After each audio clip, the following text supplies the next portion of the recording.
Kami mau terus percaya bahwa apapun yang terjadi dalam kehidupan kami, Engkau Allah yang selalu baik. Engkau Allah yang tidak pernah meninggalkan kami, Tuhan. Terima kasih Tuhan Yesus buat kesetiaan-Mu. Kau baik Tuhan. Oh, haleluya. Terima kasih Yesus. Mari kita menyembah Tuhan. Engkau Allah yang baik Tuhan. Oh, haleluya. Terima kasih Yesus. Sama-sama kita naikkan.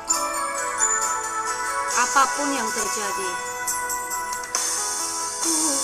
yang terjadi di dalam hidupku, selalu ku berkata, Tuhan Yesus baik. Segala hal yang terjadi, tetap ku berkata, Tuhan Yesus baik. Katakan ku sembah, ku sembahkan, ku sembahkan. Tak dapat ku membalas kasih-Mu. Ku sembahkan, ku sembahkan Bapa. Ku rindu selalu menyenangkan-Mu. Oh, kami sembah Kau Tuhan. Kami rindu selalu menyembah Engkau Tuhan. Tak dapat kami balas kebaikan-Mu Yesus. Kami sembah Kau Tuhan. Oh, kami tinggikan nama-Mu.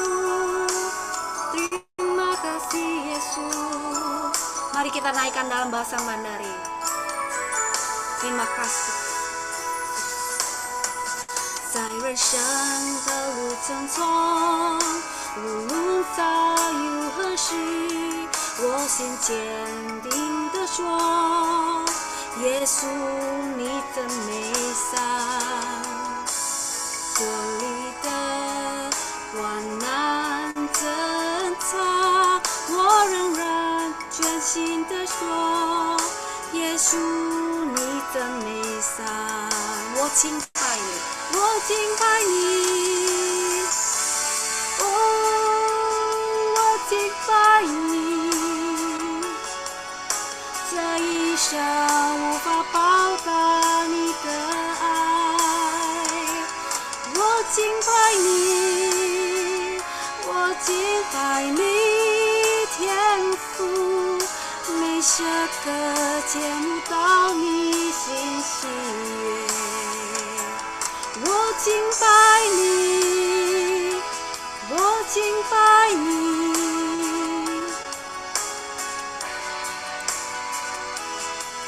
你的爱。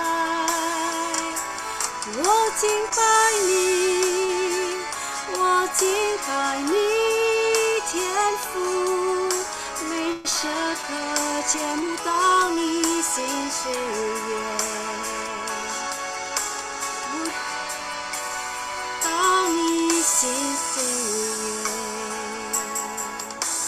Terima kasih Tuhan Yesus.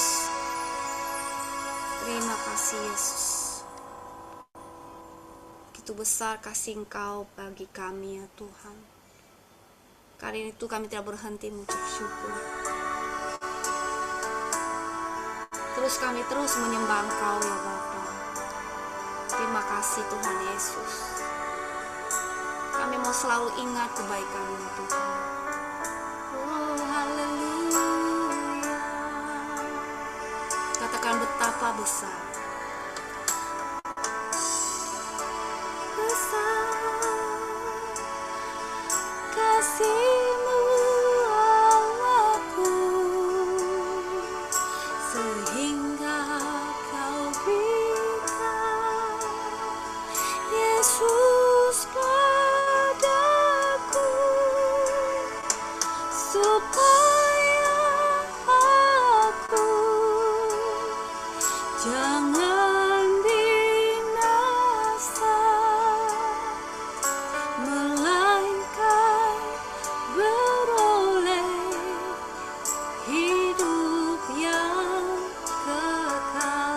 kami sembah Kau Tuhan.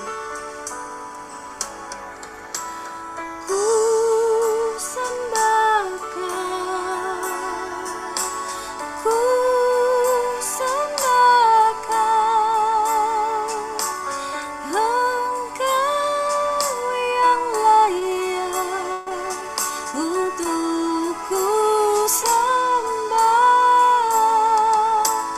Ku sembah Kau, ku sembah Kau, Engkau yang layak untuk ku sembah. 伟大神的爱，伟大神的爱，何等长过高山，甚至将独生寄出寄给我，使我因信他不至永灭亡，反能得着永生，永恒的生命。我敬拜你，耶稣。我敬拜你，我敬拜你，唯有你配得我敬拜赞美。我敬拜你，我敬拜你，唯有你配得我敬拜赞美。Katakan ku sembah Kau, ku sembah Kau, ku sembah Kau, Engkau yang layak untuk ku sembah. Ku sembah Kau, ku sembah Kau, Engkau yang layak untuk ku sembah. Engkau yang layak untuk ku sembah. Engkau yang layak untuk ku sembah. Ya, kita akan belajar apa yang menjadi kehancuran manusia, apa yang menjadi kekuatan manusia, apa yang Tuhan paling gak suka, dan apa yang ada di dalam hati manusia. Sebelumnya kita berdoa dulu. Tuhan Yesus, terima kasih kami dapat berkumpul lagi untuk mempelajari firman-Mu. Hari ini Tuhan Yesus singkapkanlah kebenaran tentang apa yang Engkau tidak suka, kebenaran tentang hati manusia, dan apa yang bisa menjadi kekuatan manusia. Tuhan Yesus, biar kami bertumbuh lagi di dalam Engkau dan senantiasa bukan untuk meninggikan diri sendiri, tetapi untuk memuliakan nama Engkau. Jauhkanlah kami dari yang jahat, lepaskanlah kami daripada pencobaan, karena Engkaulah yang punya kerajaan, kuasa dan kemuliaan sampai selama-lamanya. Amin. Saudara, kita sudah masuk ke dalam chapter 5 dari God's Story of Redemption. Judulnya adalah Tower of Babel. Ya, saudara, ini akan mengakhiri era purba. Habis itu kita akan masuk ke dalam era leluhur atau patriark era, dimulai dari Abraham. Oke, jadi ini kira-kira dari banjir selesai sampai Abraham 360 tahun. ya 2660 sebelum Masehi sampai Abraham dipanggil tahun 2000 Masehi, dan era Tower of Babel itu ada di era dari cucunya Ham, ya, cucunya Ham yang bernama Nimrod, sekitar tahun 2250 sebelum Masehi adalah era Tower of Babel, ya. Kita akan belajar banyak di sini. Kita mulai, pendahuluan. Setelah banjir, segera menjadi jelas bahwa dosa masih ada di dalam hati manusia. Ya, salah satu putra Nuh, yaitu Ham, tidak menghormati ayahnya dan menerima kutukan Tuhan karenanya. Saudara, dan setelah beberapa generasi, keturunan Nuh tampaknya sebagian besar telah melupakan perintah Tuhan untuk menjadi steward, pengurusnya di muka bumi, dan malah membuat rencana untuk melakukan yang sebaliknya. Yaitu inilah yang menjadi kehancuran manusia. Untuk membuat nama bagi diri mereka sendiri dan tidak bersebar di seluruh muka bumi. Saya berbicara tentang pembangunan Menara Babel yang menentang Tuhan, memberontak terhadap Tuhan. Mereka pikir akan dapat membangun kerajaan sedunia yang akan independen dari Tuhan. Ching Aisara. 来看他的诠释。洪水过后，人们很快就发现罪仍然存在于人心中。挪亚的一个儿子羞辱了他的父亲，并因此受到上帝的咒诅。几代之后，挪亚的后代似乎已经很大程度上忘记了上帝的命令，要成为他管理全地的管家，而是制定了相反的计划，为自己扬名，而不是分散在地球上。在创世纪11章第4节是这样说：我说的是建造巴别塔，藐视上帝。他们认为他们可以建立一个独立于上帝的世界性王国。 Oke, saudara ya. Saudara, saya akan bahas keturunan dari Ham karena Menara Babel ada hubungannya dengan salah satu cucunya Ham, yaitu bernama Nimrod. Ya, keturunan Ham ialah Kus, ya, Kus, Misraim, Put dan Kanaan. Ya, yang dikutuk itu Kanaan. Ya, keturunan Kus ialah Seba, Hawila, Sabta, Raima, Sabteka. Anak-anak Ramea adalah Seba dan Dedan. Kus juga memperanakan Nimrod. Ya, saudara ingat Nimrod adalah anaknya Kus, berarti cucunya Ham. Dialah yang mula-mula sekali orang yang berkuasa di bumi. Ia seorang pemburu yang gagah perkasa di hadapan Tuhan. Sebab itu dikatakan orang seperti Nimrod, seorang pemburu yang gagah perkasa di hadapan Tuhan. Mula-mula kerajaannya terdiri dari Babel, Erek, dan Akkad. Ini ada di Mesopotamia Selatan, ya. Semuanya di Tanah Sinear. Tanah Sinear tempat di mana manusia membangun Menara Babel, ya. Itu di Mesopotamia Selatan. Dari negeri itu, ia pergi ke Asyur, ya. Lalu mendirikan Niniwe, Rehoboth-ir, Kala, dan Resen di antara Niniwe dan Kala itu. Itulah kota yang besar. Dan Asyur itu kenapa dia pergi ke sini? Ya, nanti cerita di samping. Tapi Asyur itu adalah nenek moyang dari negara Assyria, yang dimana Assyria itu diambil dari kata Asyur, yaitu anaknya dari Nimrod dan anaknya Asyur. Ya, saudara, begini saudara. Noah memperanakan Ham, Ham memperanakan Kus, Kus memperanakan Nimrod. Jadi Nimrod itu adalah cucu buyutnya Noah, ya. Di mana Noah juga memperanakan Sem, Sem memperanakan Asur, anaknya Asur yang perempuan itu kawin sama Nimrod, ya.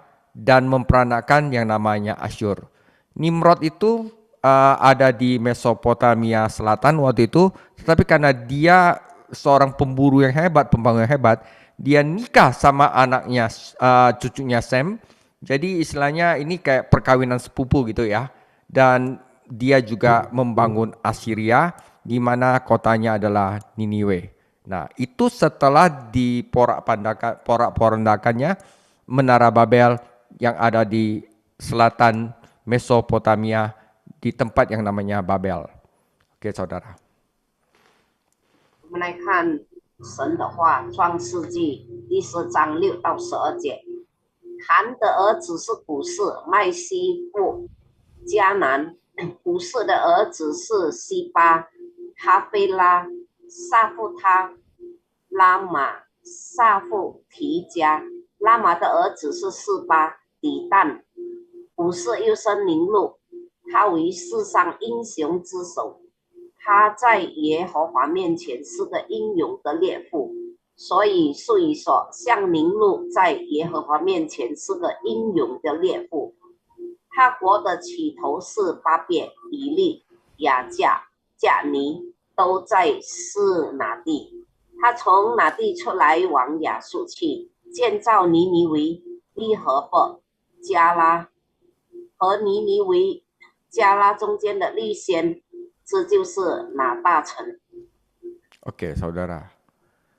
Ya, saudara, ini kira-kira saya bikin sikat aja. Anak dari Nuh adalah Sem, Ham, dan Yafet. Ini yang bersebar di seluruh dunia. Anak Sem adalah Elam, Asyur, Arpaksad, Lut, dan Aram. Ya, ini adalah nanti negara di timur, Assyria, Kaldan, Iran, Persia, Syria, ini adalah semua keturunan Sem. Ingat ya, nama anak Sem salah satu ada Asyur.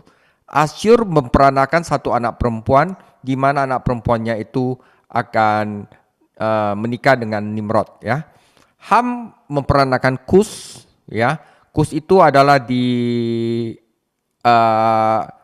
Egypt ya. Egypt itu adalah Misraim. Kus itu adalah di sekitar Arabia, Ethiopia sini. Kanaan adalah Kanaan yang dikutuk oleh Nuh. Nah, Yafet itu lebih ke negara-negara Eropa ya. Eropa, Rusia, Turki, Viking ya gitu ya. Gomer, Magog, Madai, Javan, Tubal, Mesek, dan Tiras itu anak-anak Yafet. Jadi terbagi 3. Ham adalah bagian dari selatan. Ya, Sem adalah bagian timur dan Yafet adalah bagian dari utara. Ya, kita akan bicara tentang Nimrod ya. Saudara, wilayah kekuasaan Nuh berada di wilayah Danau Chad dan keturunannya menguasai wilayah-wilayah di Afrika, Anatolia, Arabia Kanan, dan Mesopotamia ya. Afrika Ham, Anatolia adalah daerah Eropa, Arabia Kanan dan Mesopotamia adalah daerah Sem. Salah seorang cucu Nuh bersama Kus ya, Ham punya anak ya, yang wilayah kekuasaannya itu berada di lembah Nil. Ya, tetapi anak dari Kus ini ada satu yang hebat, yang gagah perkasa, namanya Nimrod. Putra Kus, Nimrod, diutus untuk menetap jauh dari pewaris Kus. Jadi Kejadian 10 menyatakan dan Nimrod pergi ke Mesopotamia Selatan. Ya, ini adalah tanah Sinear ya. Ada Babel ya, tempat ia mulai membangun kota-kota. Nimrod dikenal sebagai seorang pembangun kota yang hebat.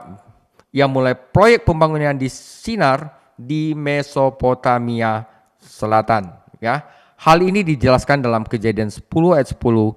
Mula-mula kerajaannya terdiri dari Babel, Erek, dan Akad, semuanya di tanah Sinar. Dari negeri itu, dia menikah sama anaknya Sem. Ia pergi ke Asyur, lalu mendirikan Niniwe, Rehobot, Kala, dan Resen di antara Niniwe dan Kala. Itulah kota besar. Ini Asyur itu menjadi nenek moyangnya negara Assyria. Oke. 我们来看宁禄，他是古士的儿子。挪亚的领土在扎德福地区，他的后裔控制了非洲、安纳托利亚、地和阿拉伯、迦南和美索不达米亚地区。挪亚的一个孙子名叫古士，在创世纪10章6节，他的领土位于尼罗河流域。宁禄被派往远离库森合法继承人的地方定居。创世纪第10章记载，宁禄前往美索不达米亚南部，在哪里他开始建造城市。宁禄被认为是一个伟大的城市建设者，他在美索不达米亚南部的西内尔开始了他的建筑项目。创世纪10章10到12节对此进行了解释。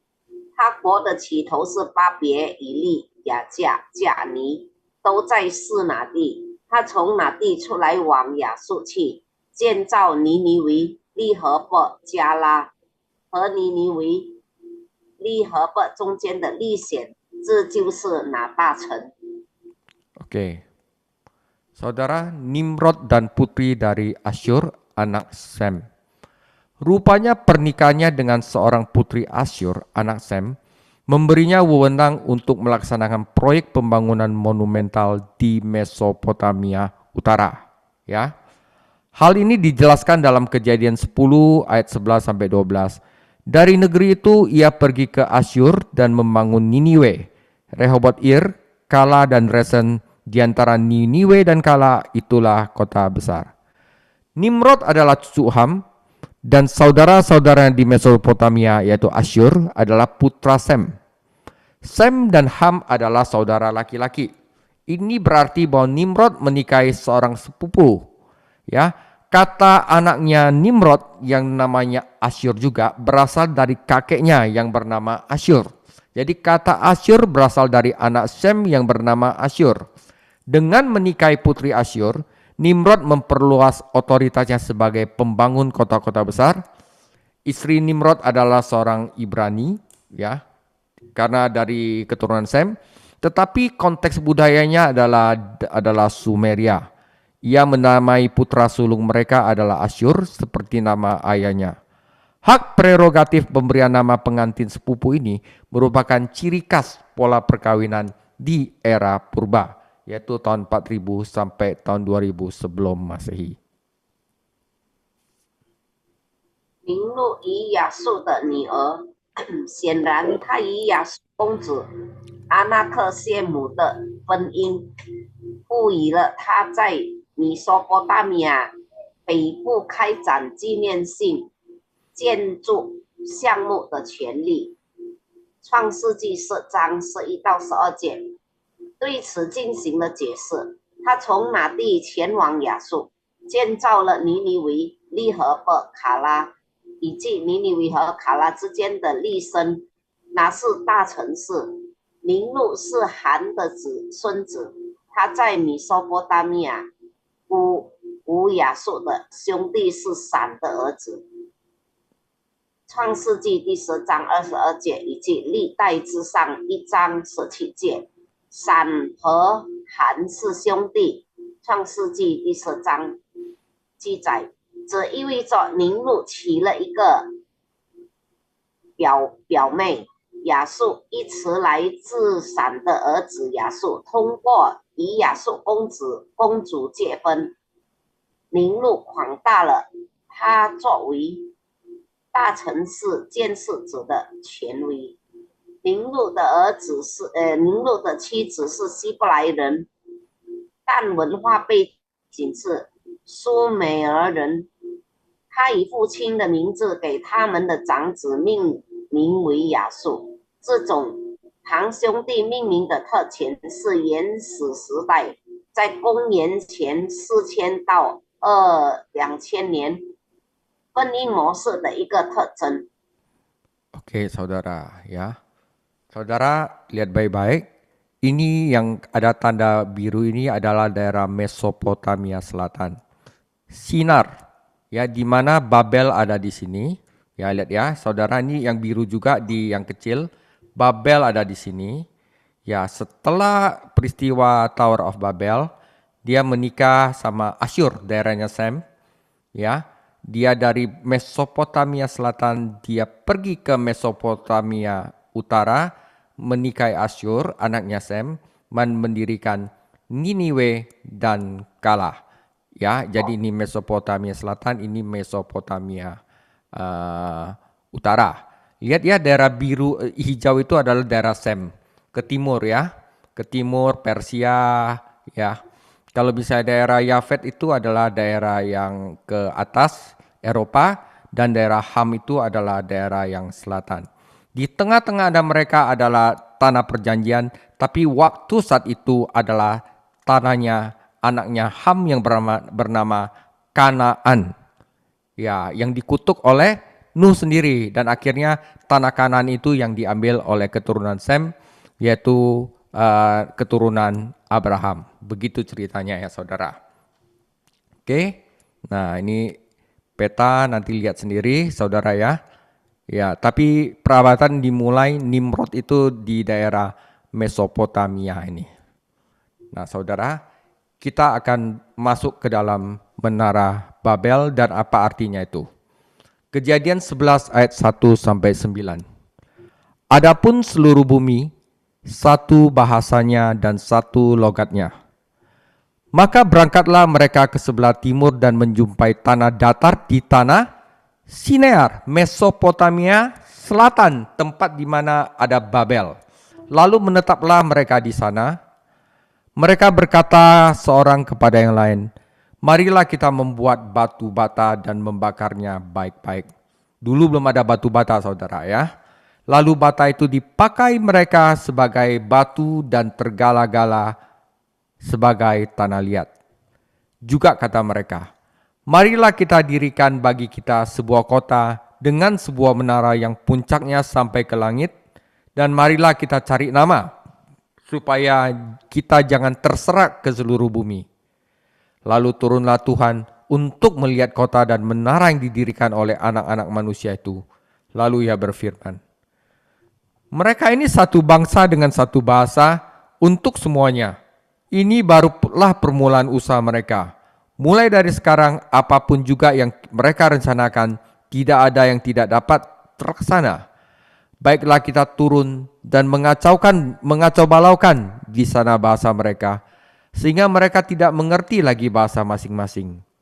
Demikianlah mereka diserahkan Tuhan dari situ ke seluruh bumi, dan mereka berhenti mendirikan kota itu.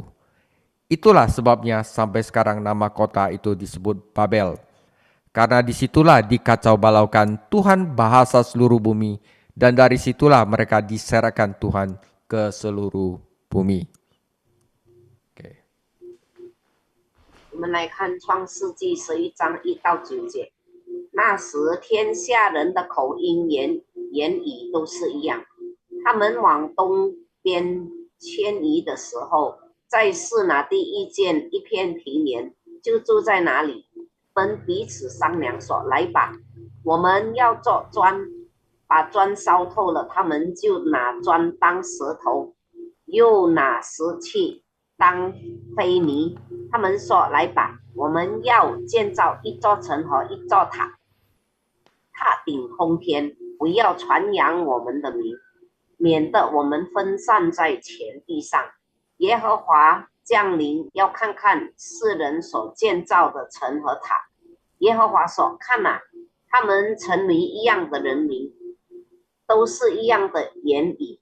如今竟做起这事来，以后他们所要做的事就没有不成的了。我们下去，在哪里变乱他们的口音，使他们的言语彼此不通。于是耶和华使他们从哪里分散在全地，他们就停工，不造哪城了，因为耶和华在哪里变乱天下人的言语，使众人分散在全地上，所以哪城叫做巴别，就是变乱的意思。 Amin. Saudara, saya akan jelaskan ayat ini ya, supaya kita mengerti apa artinya firman Tuhan, apa sebenarnya yang terjadi di Babel.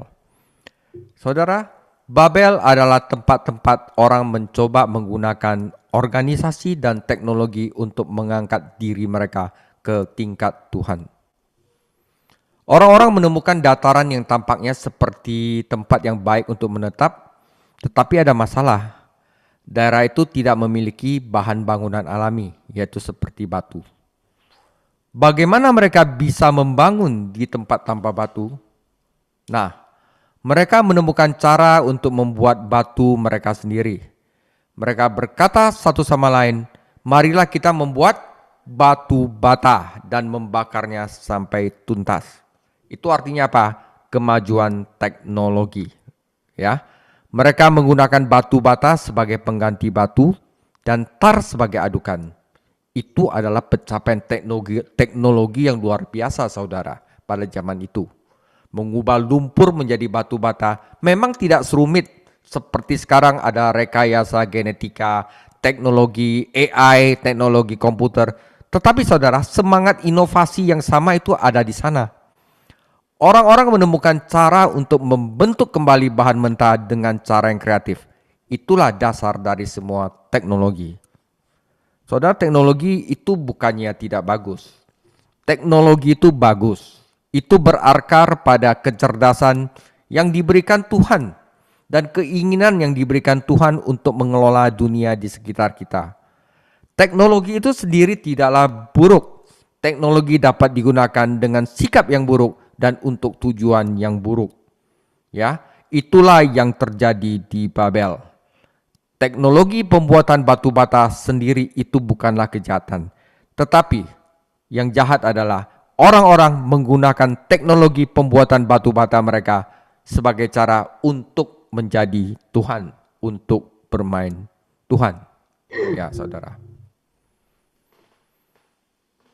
这个巴别到底发生了什么？巴别是一个人们试图利用组织和技术将自己提升到上帝水平的地方。人们找到了一片平原，看上去是个不错的定居地，但是有一个问题，该地区缺乏天然的建筑材料，比如石头，他们怎么能在没有石头的地方建造房屋呢？好吧，他们找到了一种自己制作岩石的方法。他们互相说：“来吧，我们来做砖，然后把它们彻底烧掉。”他们用砖代替石头，用焦油作为飞匠，只是一项技术成就。点石成金，并不像基因工程或计算机之术那么复杂，但同样具有创新精神。人们正在寻找以创造性的方式重塑原材料的方法，只是所有技术的基础。技术很好，它植根于我们上帝赋予的智慧和上帝赋予我们管理周围世界的愿望。知识本身并不坏，只是可以以坏的态度和坏的目的来使用它，这就是巴比伦发生的事情。制砖技术本身并不是邪恶的，只是人们利用他们的制砖之术来扮演上帝的一种方式。 Ya, saudara, ya. Teknologi itu baik, cuman hati manusia yang jahat. Mereka menggunakan kecerdasan yang diberikan Tuhan untuk berbuat jahat. Nah, oke. Saudara, apakah saudara tahu kekuatan di balik Babel? Pasti ada satu orang pemimpin yang mendorong ini. Saudara, kekuatan pendorong di balik Babel adalah seorang pria bernama Nimrod. Ya, dia akan menetap di Sinear ya. Kitab Kejadian mengatakan bahwa Nimrod menjadi penakluk besar pertama di dunia. Nimrod adalah seorang pria sejati. Dia adalah seorang pemburu yang perkasa. Bahkan lama setelah zaman Nimrod, setiap kali orang ingin menggambarkan Seorang pemburu yang terampil dan tak kenal takut, mereka akan mengatakan orang itu seperti Nimrod. Nimrod tidak malu terhadap siapapun atau apapun. Dia berani, dia cerdas, mampu menaklukkan musuh manapun dan mengatur proyek apapun. Saudara, kota utamanya adalah Babel, yang juga disebut Babel, ya. Keberanian, kekuatan, dan ambisi Nimrod membuatnya ditakuti dan dikagumi. Nimrod cerdas dan kuat, tetapi bahkan dalam dosanya ada sesuatu yang patut kita banggakan dalam dirinya. Ada sesuatu yang heroik tentang dirinya. Kitab suci pun mengatakan bahwa dia perkasa di hadapan Tuhan. Tuhan mungkin menyukai energi dan kemampuan Nimrod karena ini adalah anugerah dari Tuhan. Namun, Tuhan tidak menyukai sikap Nimrod. Karena Nimrod mendominasi orang lain dan lebih ingin menghormati dirinya sendiri daripada Tuhan. Dan saudara harus tahu salah satu arti nama Nimrod adalah kita akan memberontak. Itulah dia dan orang-orang Babel yang lakukan. Mereka memberontak terhadap Tuhan, saudara. 凝露巴别背后的力量，巴别后的推动者是一个叫宁路的人。创世纪说，宁路成为世界上第一个伟大的征服者，在创世纪10章8节。宁路是一个真正的男人，他是一位强大的猎人。事实上，在宁路时代很久以后，每当人们想要描述一个技术精湛、无所畏惧的猎人时，他们都会说这个人就像宁路一样。宁路对任何人和任何事都不害羞，他勇敢而才华横溢，能够征服任何敌人，并且他的主要城市是巴比伦，也称为巴比伦。在创世纪10章10节，宁路聪明又坚强，即使在他的罪孽中，他也有英勇气概。圣经说他在神面前伟大。上帝可能喜欢能量和能力，因为这些是上帝的恩赐。然而，上帝不喜欢宁路的态度，因为宁路统治他人，并且想荣耀自己胜过荣耀上帝。宁路这个名字的含义之一是我们将反抗，这就是他和巴比伦人所做的，他们背叛了上帝。Oke, ya. Kata Nimrod adalah kita akan memberontak. Oke. Apa yang terjadi tentang pemberontakan mereka? Ini penting, saudara. Nimrod dan penduduk Babel ingin membangun jalan mereka sendiri menuju tingkat Tuhan, membuat nama bagi diri mereka sendiri, dan memusatkan kekuasaan mereka. Tetapi Tuhan yang maha hadir, maha kuasa, mengetahui segala sesuatu dan hadir di semua tempat. Jadi Tuhan tidak pernah perlu meninggalkan satu tempat untuk memeriksa apa yang terjadi di tempat lain. Ya, ketika para pembangun Babel membangun menara mereka, mereka mungkin berpikir bahwa mereka sudah sangat tinggi. Tapi kenyataannya mereka masih jauh di bawah tingkat Tuhan. Sehingga perjalanan turun dari tingkat Tuhan ke tingkat mereka merupakan perjalanan yang panjang. Ya. Kesombongan membutakan realitas.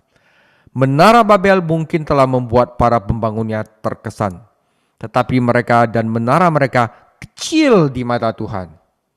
Ketika Tuhan melihat menara itu, ia tidak khawatir akan kehilangan kedudukannya yang tertinggi. Bukan itu, tetapi ia melihat masalah yang sedang terjadi. Ia melihat bahwa tidak akan ada batas bagi pemberontakan mereka yang berdosa terhadap Tuhan, dan jika tidak ada batas bagi kerusakan yang dilakukan terhadap umat manusia, jika orang-orang Babel terus bermain dan menganggap mereka adalah Tuhan, saudara. Itu pusatnya. 他们的叛乱发生了什么？宁路和巴比伦人民想要开辟自己的道路，达到上帝的水平，为自己扬名，并集中全力。然而神无所不知，无所不在，所以他不需要离开一处去查看别处所发生的事情。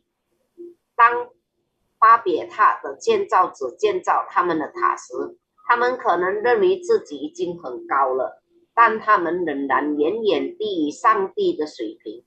从上帝的水平下降到他们的水平是一个漫长的旅程。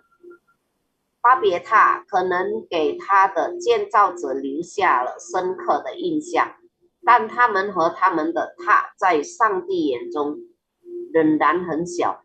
当神看到这座塔时，他并不担心失去这高无上的地位，而是看到他眼前的问题。他看到，如果巴比伦人继续扮演上帝的角色，他们对上帝的罪恶叛逆将是无限的，对人类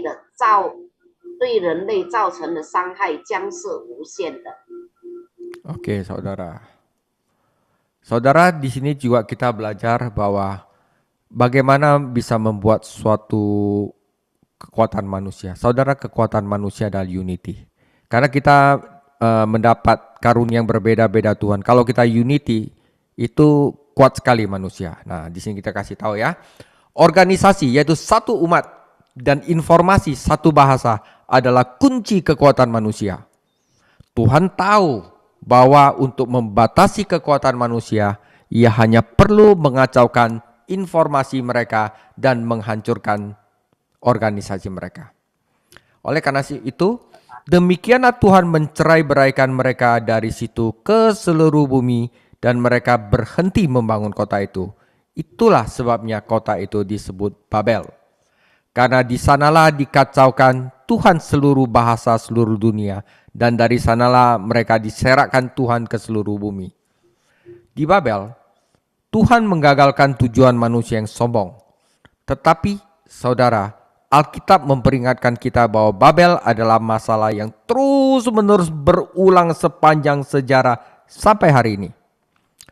Babel menggambarkan budaya manusia dalam hasratnya untuk memusatkan, mendominasi, menguasai, dan mengendalikan segalanya untuk menciptakan masa depan kita sendiri yang terlepas dari Tuhan. Tuhan mengagalkan Babel yang asli dan terus membatasi kekuatan manusia. Tetapi menjelang akhir, ia akan membiarkan kekuatan manusia dan kejahatan manusia berjalan sebagaimana mestinya. 人力就是团结，组织是一个人和信息是一种言语，是人类力量的关键。神知道要限制人的力量，只要打乱人的信息，破坏人的组织就可以了。于是上帝把他们从那里分散到世界各地，他们就停止建造那座城了。这就是为什么这座城被称为巴比伦，因为上帝在哪里混淆了全世界的言语，并从哪里上帝将他们分散到世界各地。在创世纪11章7到9节，在巴比伦，上帝挫败了骄傲的人类的目的。但圣经警告我们，巴比伦是一个反复出现的问题。巴别塔描绘了人类文化渴望集中、统治和控制一切，创造我们自己独立于上帝的未来。上帝挫败了最初的巴比伦，并继续限制人类的力量，但到了最后，它将允许人类的力量和人类的邪恶继续发展。 Oke, saudara, ya. Pada zaman akhir, Tuhan akan membiarkan dan akan ada satu orang lagi yang seperti Nimrod yang dinamakan Antikris, tetapi kerajaan Yesus Kristus akan mengalahkan Babel. Saudara, seorang pemimpin yang bahkan lebih ambisius dan kejam daripada Nimrod akan muncul seseorang yang disebut Alkitab sebagai binatang atau antikristus. Kitab Wahyu menggambarkan Babel terakhir sebagai pusat pengetahuan, kekayaan, dan kekuasaan yang menentang Tuhan, yang bersatu di bawah satu kekuasaan pemerintah pusat. Di Babel akhir, siapapun yang menentang agenda antikristus akan dibenci. Namun, sistem dunia ini yang begitu maju dalam teknologi, ekonomi, dan kekuatan politik akan runtuh karena dosanya sendiri dan di bawah penghakiman Tuhan. Hanya Yesus Kristus yang dapat menyelamatkan kita dari ini. Ia dapat menyelamatkan kita dari diri kita sendiri dan hal-hal yang telah kita buat. Namun kita harus bertobat dari kesombongan dan harus cukup diri, ya. Cukup diri artinya tidak mengejar hal-hal yang pengen kaya sekali gitu, saudara. Dan tidak terjebak dalam mentalitas Babel. Oleh karena itu kita harus menyerahkan diri kita dan tunduk kepada firman Tuhan. Segala sesuatu diciptakan melalui Yesus Kristus. Segala sesuatu bersatu di dalam Yesus Kristus. Dengan kedatangannya Yesus Kristus ke dunia ini sebagai manusia, Dia telah memulai ciptaan baru dan Dia akan menyempurnakannya saat Dia datang kembali. Saudara, Babel akan runtuh, tetapi kerajaan Yesus Kristus akan berkembang untuk selama-lamanya. 耶稣基督的国度将击败巴比伦，因为比宁路更加野心勃勃、更加残酷的领袖将会出现。圣经称之为野兽和地基督者。在启示录将最后的巴比伦描述为一个反对上帝的知识、财富和权力中心。统一在一个中央统治机构的统治之下，在最后的巴比伦，任何反对地基督议程的人都会被憎恨。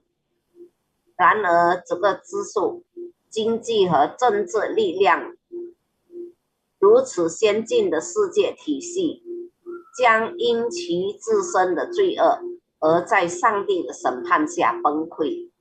只有耶稣基督才能拯救我们脱离这一切，他可以把我们从我们自己和我们所创造的事物中拯救出来。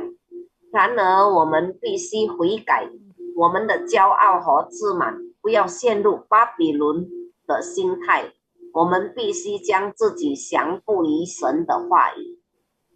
万物都是通过耶稣基督创造的，万事万物都在他里面联合起来。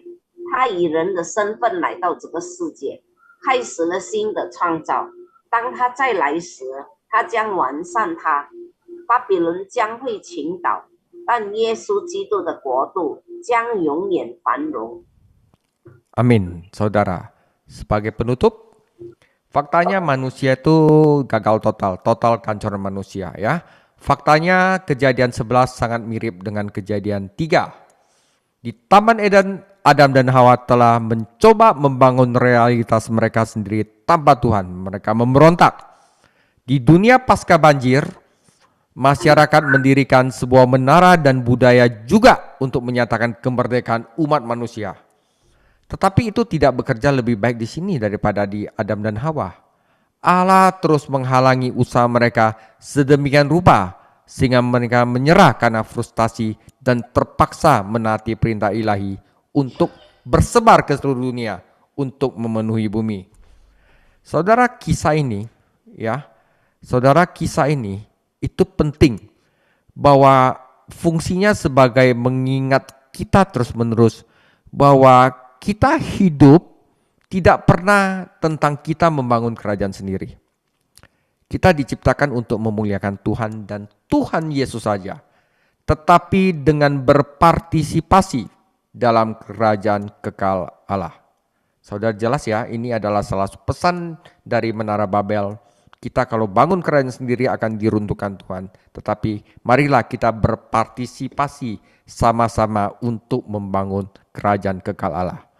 Oke saudara, dengan berakhirnya kisah Babel, itu membawa kita ke akhir era purba, Primeval era 4000 sebelum Masehi sampai 2000 sebelum Masehi.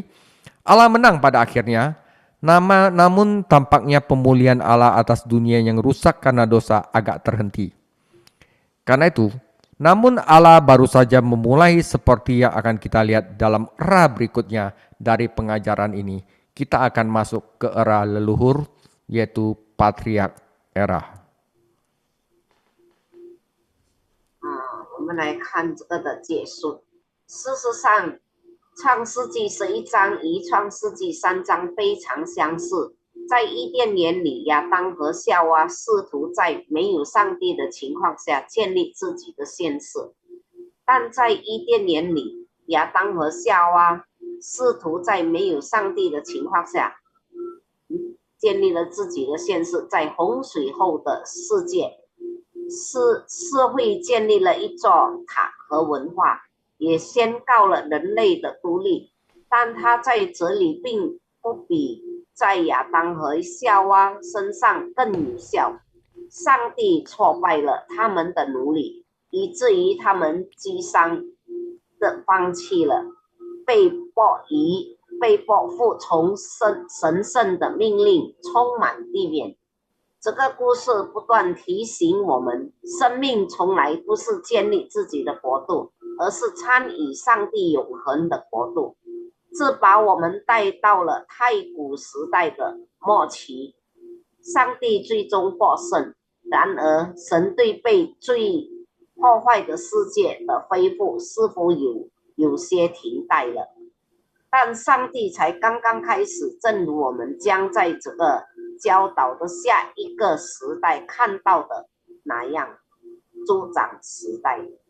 Oke, saudara, kita akan lanjutkan ke patriark era, yaitu bagaimana Tuhan caranya untuk menyelamatkan dunia yang kacau ini karena dosa. Dia mulainya di Abraham. Tuhan Yesus memberkati.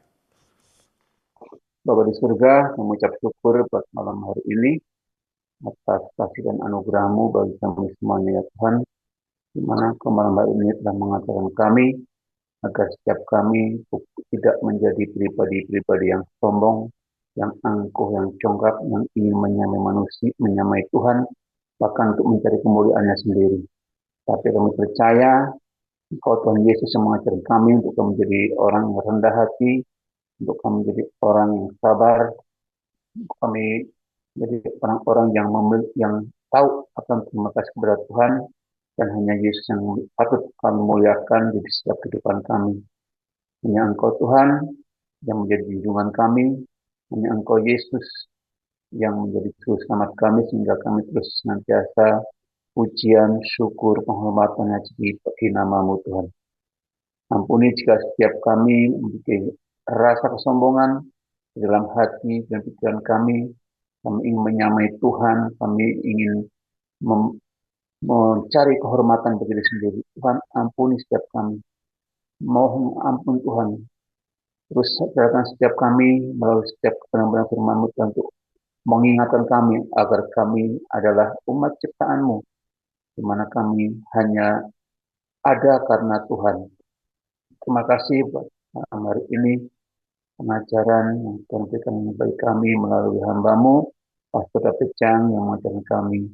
Kiranya Tuhan terus menambahkan hikmat pengertian bagi kami, juga buat hamba-Mu yang telah mengajarkan kami, hikmat, pengetahuan yang dari Roh Kudus senantiasa menjadi bagian kehidupannya Tuhan, sesuai dengan talenta yang Tuhan ajar, yang berikan kepada hamba-Mu ini, sebagai guru, sebagai pengajar, untuk mengajarkan bagi kami, bahkan bagi semua orang Tuhan.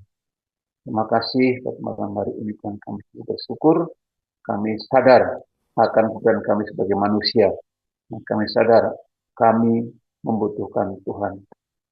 Terima kasih, malam hari ini kami berdoa buat bangsa dan negeri ini, bangsa Indonesia ya Tuhan, kiranya kasih dan anugerah-Mu terus berlimpah bagi bangsa Indonesia, di mana bangsa Indonesia ini Tuhan boleh ada karena Tuhan, yang memberkati setiap pemimpin-pemimpin negara ini, baik Pak Jokowi yang sebentar lagi menghabisi masa jabatan, masa tugas, juga memberkati Presiden yang sudah terpilih, yaitu Pak Prabowo beserta Gibran. Kami percayakan semua ada campur tangan Tuhan di dalam setiap bangsa kami ya Tuhan. Biarlah bangsa ini dipimpin oleh orang-orang yang takut akan Tuhan, baik dari pemimpin yang tertinggi, dari presiden, wakil presiden, MPR, DPR, gubernur, wali kota, camat, lurah, RT, RW, semua yang tergabung di dalam susunan pembangunan negara Indonesia ini. Biarlah mereka memerintah roda pembangunan ini dengan takut dan gentar akan Tuhan, sehingga bangsa ini menjadi bangsa yang besar, bangsa yang disegani, bangsa yang bertoleransi, tidak ada minoritas, tidak ada mayoritas, semua sama di mata Tuhan.